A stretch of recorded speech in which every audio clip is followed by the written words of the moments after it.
Part 1. The quiet beginning, extended minus 1,000 words. Rain fell steadily over Seattle, painting the streets in silver reflections. Mira stood by her apartment window, holding a cup of warm tea that had already gone cold. The glass fogged with her quiet breaths as she watched cars glide past below. It had been 2 years since she'd moved to this city, 2 long years of working at an art studio by day and returning to silence by night. Her apartment was small but peaceful, filled with her paintings, skies, oceans, faces, everything except the one thing she could never paint again.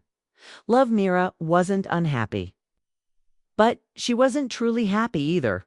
Life had become predictable. She woke early, took the same bus, greeted the same coworkers, smiled politely at strangers, and returned home to the same quiet.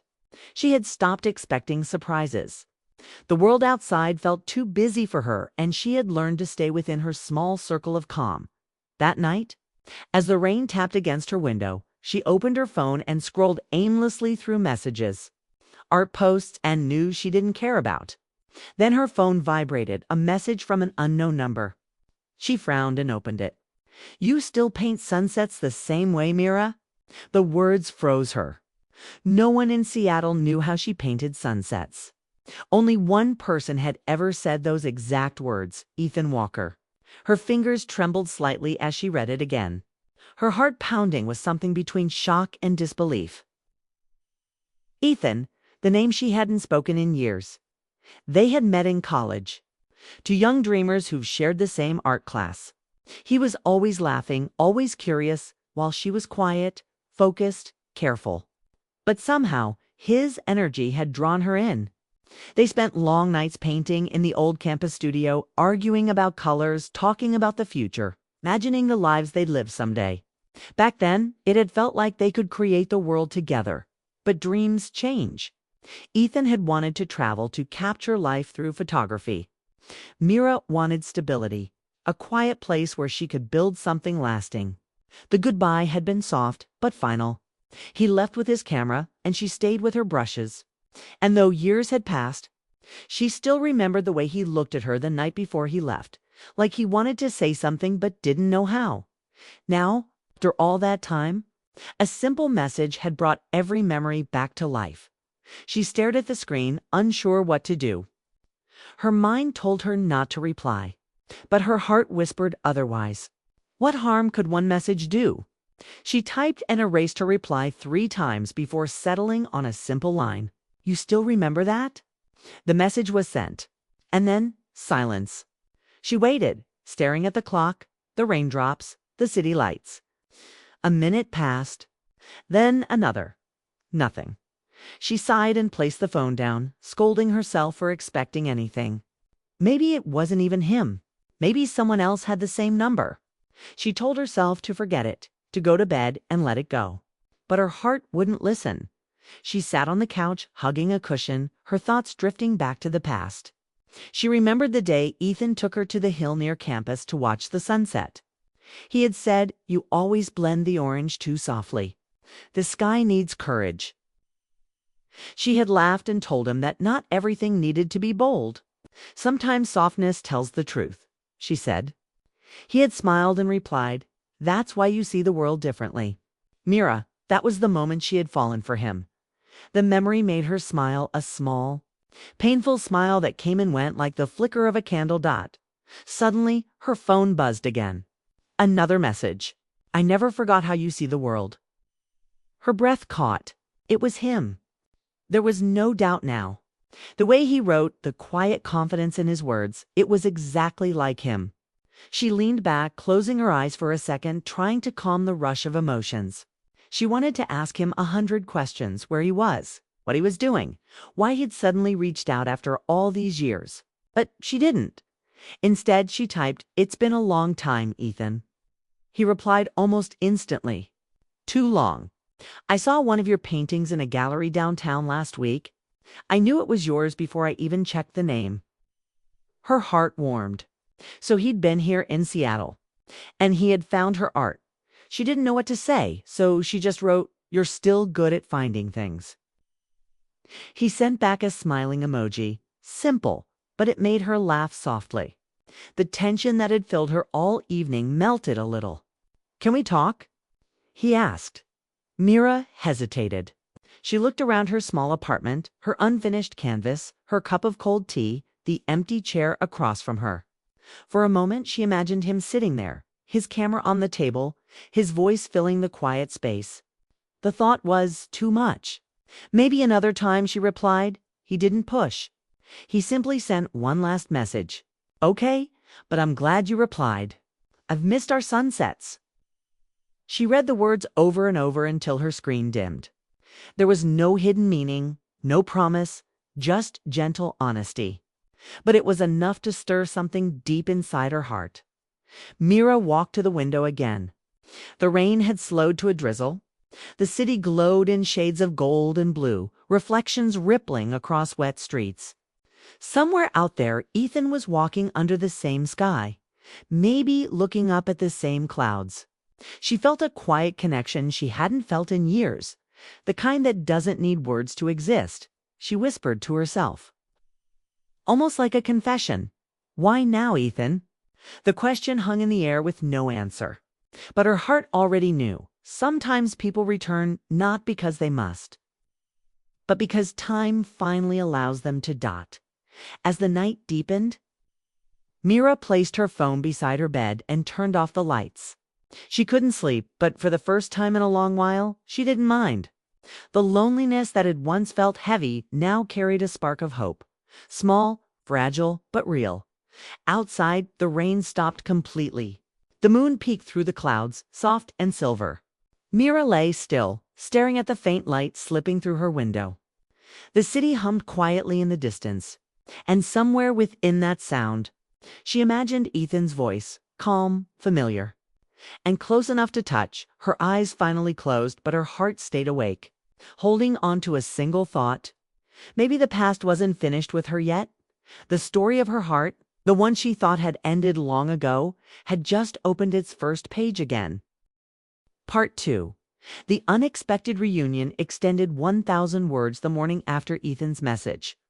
Mira tried to focus on her work at the art studio, but her thoughts kept drifting. Every brushstroke reminded her of him. His words still echoed in her mind. "I've missed our sunsets." It'd been years since she'd heard from him, and now, suddenly, he was back in her world. She told herself it was just a coincidence that he'd soon disappear again and life would return to normal. But deep down, she knew nothing would feel the same anymore. The studio smelled of paint and fresh canvases. Outside, the rain had cleared, leaving the city bright and cold. Mira had just finished setting up her workspace when the studio door opened. She didn't look up right away. Customers often wandered in early. But when she heard a familiar voice say, "Still start your mornings with quiet colors," she froze. Her brush slipped from her hand and rolled onto the floor.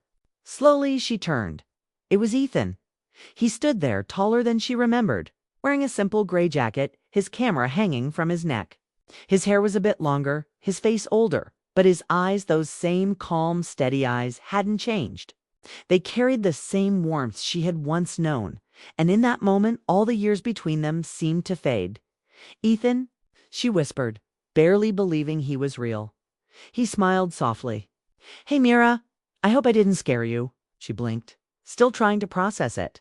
"What are you doing here?" "I'm in Seattle for a photography project," he said, walking closer.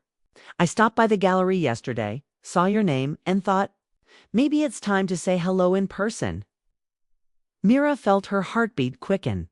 She wanted to be calm, composed, but the sudden rush of emotion made it hard. "You could have warned me," she said, trying to sound light. He chuckled. "Would you have agreed to see me if I did?" She hesitated. "I don't know," "Well," he said with a grin, "I took my chances." Ethan began looking around the studio, admiring her work, the soft landscapes, the portraits, the skies she loved to paint. "You did it," he said finally. "You made your world look exactly how you wanted." Mira smiled faintly. "And you? Still chasing the world with your camera?" "Always," he replied. "I've been everywhere from Maine to Morocco, but I never stayed anywhere long enough to call it home." There was a quiet sadness in his tone. Mira could see it, the tiredness behind his smile. The man who once dreamed of adventure now carried stories that had changed him. They spent the morning talking, just like they used to. It was easy. Every laugh, every shared memory brought back the closeness they once had. Ethan told her about the people he'd met, the photographs that meant something to him. Mira listened, feeling a mix of admiration and longing. At one point, he picked up a painting, a canvas of the ocean at dawn. The horizon glowed soft gold, the waves gentle and endless. "You still paint the ocean like it's alive," he said. Meera nodded. "It reminds me of everything we never said." Their eyes met. For a brief second, neither spoke. The air between them felt heavier, like the silence carried its own language to break it. Ethan said quietly, "There's an exhibition at the downtown art hall tonight. My photos are being featured. I'd like you to come if you want." She hesitated, then nodded. "I'll think about it." "Think fast," he teased. "I'll be looking for you." And with that, he left, just like he always did, with a smile that stayed long after he was gone. That evening, Mira stood in front of her mirror, unsure why she was nervous. It wasn't a date, just an exhibition. But her heart said otherwise. She chose a simple navy blue dress and left her hair down. The night air was cool, the streets alive with people and city lights. When she reached the art hall, she almost turned back. But then she heard someone say her name, Mira. Ethan was waiting near the entrance, camera slung over his shoulder, smiling as if he'd known she'd come. "You made it." "I said I'd think about it," she said, hiding her smile. "Good thing you're decisive." Inside, the gallery was filled with photographs, oceans, mountains, faces, streets, pieces of Ethan's life scattered across walls. People admired his work, but Mira only looked at one picture, a photograph of a sunset reflected in water. Beneath it, the caption read, "For the one who saw light in the softest colors." Her eyes lingered on it, and Ethan, noticing her silence, said softly, "That was the first sunset we watched together. Remember? How could I forget?" She whispered. They walked through the gallery side by side. For the first time in years, Mira felt light again. They talked about small things, coffee, travel, art. But behind every word was a feeling they both understood. Something still lived between them. When the crowd thinned, Ethan led her outside. The city lights shimmered across the wet pavement, and the distant sound of traffic filled the night. "You know," he said, "I always wondered if I'd see you again.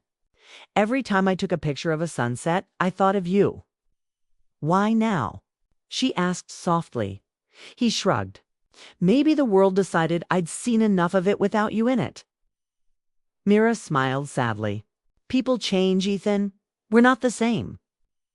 "Maybe not," he said, his voice gentle. "But I'd like to know who you've become." There was honesty in his eyes, the kind that didn't demand an answer, but hoped for one. She wanted to tell him that she had missed him too. That every quiet night in Seattle felt a little emptier because of his absence. But the words wouldn't come. He checked his watch reluctantly. "I should go. Early flight tomorrow." "To where?" "New York. Just a short assignment." He hesitated, then reached out and brushed a strand of hair from her face. A simple gesture, yet it made her heart tremble. "Let's not lose touch again, Mira." She looked up at him, her voice soft but steady. "Not this time." He smiled, and for a moment it felt like the world had paused around them. The city, the lights, the noise, everything faded. Then he turned and walked away, disappearing into the night. Mira stood there for a long time, her reflection glowing faintly in the glass doors behind her. Something inside her had shifted quietly, deeply. When she returned home, she looked at her unfinished canvas and picked up her brush. The painting that had waited for weeks now seemed to have a new purpose. She dipped her brush into a deep shade of orange and began to paint the horizon again, the way Ethan once said she should, with courage. Outside, the rain started once more, tapping softly against her window. Mira smiled to herself, whispering into the quiet, "Welcome back, Ethan." And though he was miles away already, it felt as if he could hear her. Part 3. The distance between hearts extended 1,000 words. The weeks that followed Ethan's return moved quickly, yet every moment felt stretched with meaning. Mira found herself smiling more, painting faster, and feeling alive in ways she hadn't in years. Ethan had become part of her days again. Coffee in the mornings, long calls at night, random photos he'd send from wherever he was shooting. They never called it love, not yet, but both knew something unspoken had returned between them. Every time he came back from a trip, he would drop by the studio. Camera slung over his shoulder, eyes full of news stories. Mira would tease him about never staying still, and he would laugh, saying, "That's just how I'm wired." But behind those smiles, she saw the truth. He was searching for something, and maybe, deep down, he didn't even know what it was. One afternoon, while they sat by the window of her favorite cafe, Mira asked, "Don't you ever get tired of running?" Ethan smiled faintly. "I don't run, I move. There's a difference. If you move away from everything that feels steady," she said softly, "even from people." He didn't answer right away. His fingers traced the edge of his coffee cup.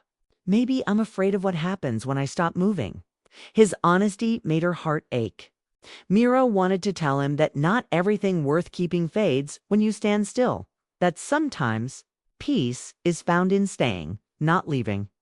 But she stayed quiet. They both knew this was the invisible wall between them, his love for motion, her love for stillness. That night, she couldn't sleep. She kept thinking about the way Ethan's eyes looked when he talked about leaving, not excited, but lost. It reminded her that love, no matter how deep, couldn't fix someone who didn't know where they belonged. Days passed, then weeks. Ethan traveled to New York for an assignment.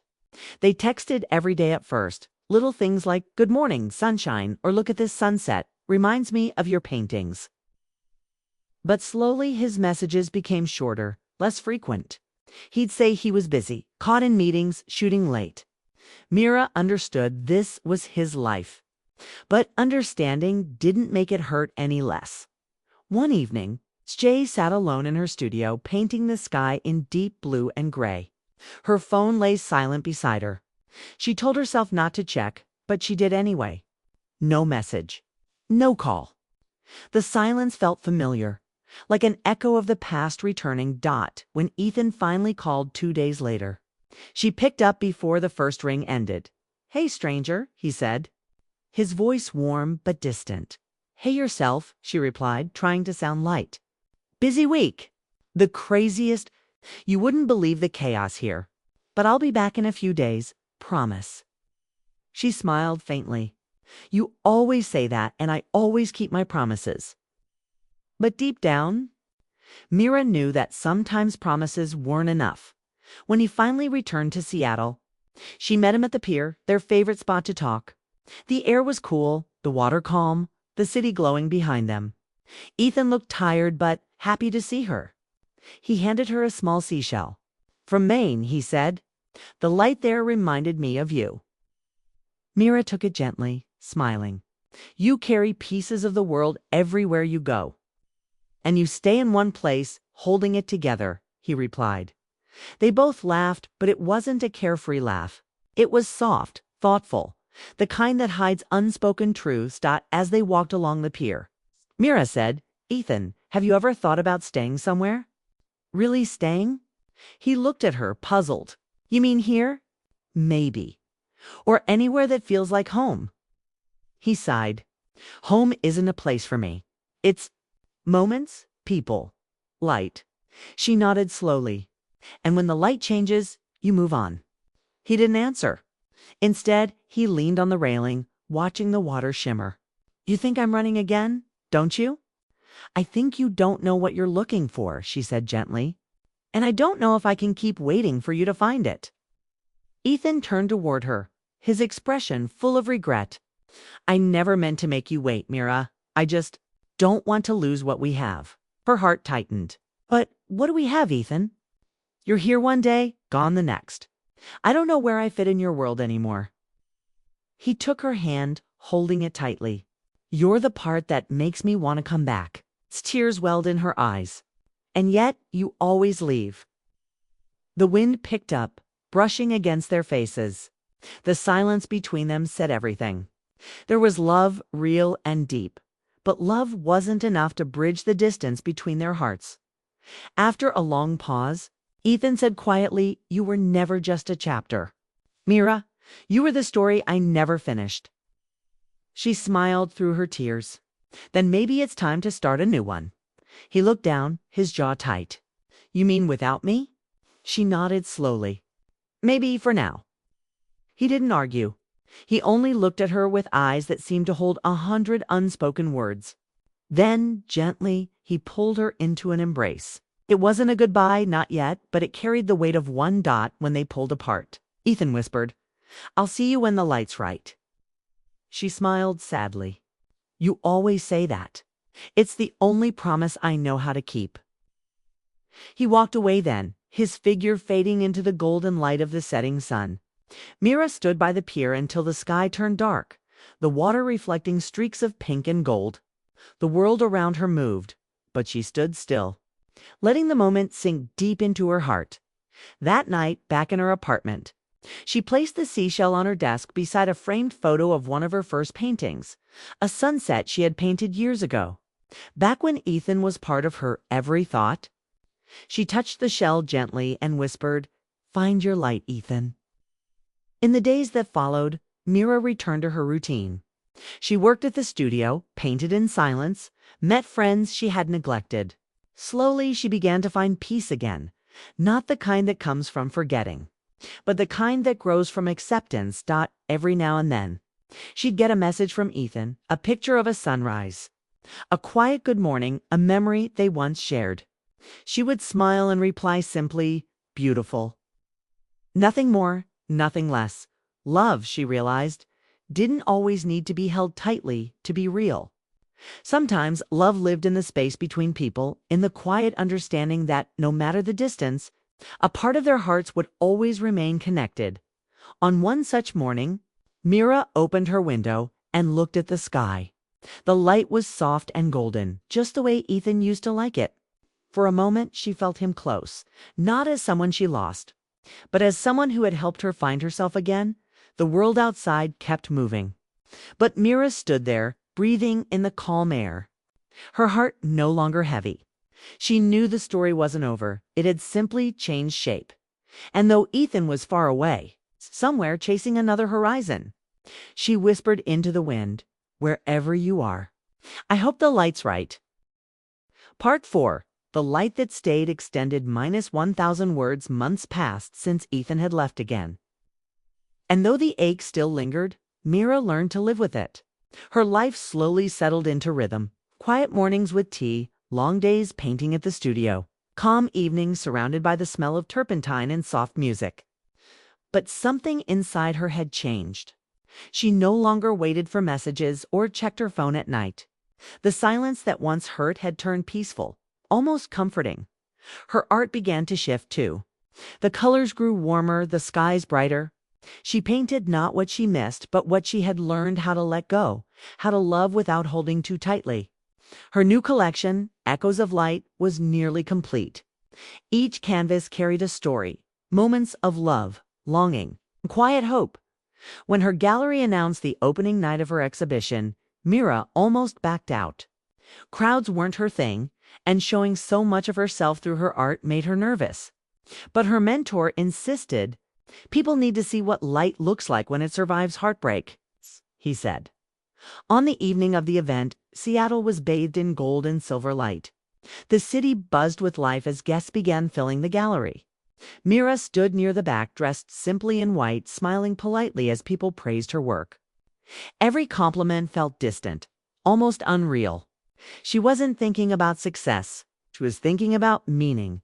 As she spoke to an elderly woman admiring one of her ocean paintings, a voice from behind her said quietly, "You finally painted it the way you felt it."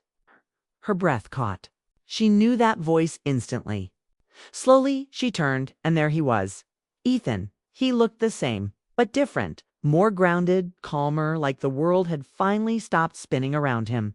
He wore a dark coat, cameras still hanging from his neck, but his smile was softer now, more certain. For a moment, Mira couldn't speak. She had imagined this scene 100 times, but now that it was real, her words disappeared. He broke the silence. "I told you I'd see you when the light's right." Her lips trembled into a smile. "You always did have a way of making an entrance." He laughed quietly. "I didn't want to miss this. Your work. It's breathtaking. You came all the way here." She asked, disbelief in her voice. He nodded. "I was in Vancouver for an assignment. When I saw the poster with your name, I knew I had to come." They stood facing each other, surrounded by her paintings, the story of her heart displayed for everyone to see. Ethan walked slowly around the room, looking at each canvas. His eyes lingered on one, a painting of an ocean under golden light. With a single figure standing at the edge of the water, he turned to her. "Is that me?" Mira smiled softly. "It's what I remember of you." Ethan's voice grew quiet. "I've missed you, Mira, more than I can explain." She looked down, her fingers tightening around the edge of her shawl. "I missed you too, but I stopped waiting. I had to." He nodded, understanding in his eyes. "You were right too. I needed time to understand what I wanted. All that running, it made me realize something." She raised an eyebrow gently. "What's that?" "That no place felt like home," he said, taking a small step closer until I thought of you. Her heart trembled at his words. She wanted to believe him, but a part of her was afraid that he might disappear again. That this was just another passing moment? "Ethan," she said quietly, "how do I know this time will be different?" He smiled sadly. "Because I'm tired of searching for something that's always been here." The room around them blurred as people mingled and moved. But for Mira, time seemed to slow. She could hear her heartbeat, could see the honesty in his eyes, the kind of honesty that only comes after losing something once and learning its value. He reached into his coat pocket and took out a small photograph. "I took this in Maine," he said. "Remember the shell I gave you? This was the same shore." She looked at the picture, a golden sunset over calm water. "It's beautiful." "It was missing something back then," he said softly. "Now it's complete." For a long moment they stood in silence, surrounded by her art and the hum of quiet conversations. Then, softly, she said, "You found your light, didn't you?" Ethan smiled. "I did. It led me back here." Her eyes filled, but her smile didn't fade. "You always did chase light." He took her hand, gently, carefully, as though afraid she might vanish if he held too tightly. "Maybe this time I'll stay where the light is." The warmth of his hand felt familiar and new all at once. It wasn't the rush of young love anymore. It was steadier, deeper, something that had survived time and distance as the evening went on. People congratulated Mira, took photos, and admired her work. Ethan stayed close, never intruding, just quietly proud. When the crowd thinned and the lights dimmed, she walked to the last painting, one she hadn't shown anyone before. It was titled "The Light That Stayed." Ethan stood beside her, looking at it. The painting showed two figures standing under a setting sun, not holding hands, not touching, but standing side by side, facing the same horizon. He whispered, "That's us." Mira nodded. "It's not about love that never breaks. It's about love that survives even when it does." Ethan's voice was soft. "You think we get another chance?" She looked at him, her eyes calm but shining. "I think we never really lost the first one." They stood there quietly, the sound of soft music filling the room. Outside, rain had started again, gentle and rhythmic, like the city was breathing with them. When the lights in the gallery dimmed, Mira turned to him and said, "Walk me home." He smiled. "Always." They stepped outside into the cool night. The streets shimmered with reflections from the rain, the city lights glowing golden against the pavement. They didn't speak much on the way. They didn't need to. The silence between them was no longer heavy. It was peaceful, full of unspoken promises. When they reached her apartment, Mira turned to him and said quietly, "You know, the light's right tonight." Ethan looked at her, his smile soft. "Then maybe it's time I stopped chasing it." And for the first time, he didn't leave. Inside, the city continued to glow. The rain softened, and the world felt still, not perfect, but right. Mira stood by her window later that night, watching the faint glimmer of streetlights below. Ethan was sitting on the couch behind her, flipping through her art book, his presence filling the quiet space that had once felt empty for the first time in years. Mira didn't feel like she was standing between what was and what could be. She was simply here in the present with him. She whispered to herself, smiling softly. Some light doesn't fade. It just waits to be found again. And with that, the story she once thought had ended found its gentle, quiet beginning again, not in fire or heartbreak, but in peace, forgiveness, and the light that finally stayed.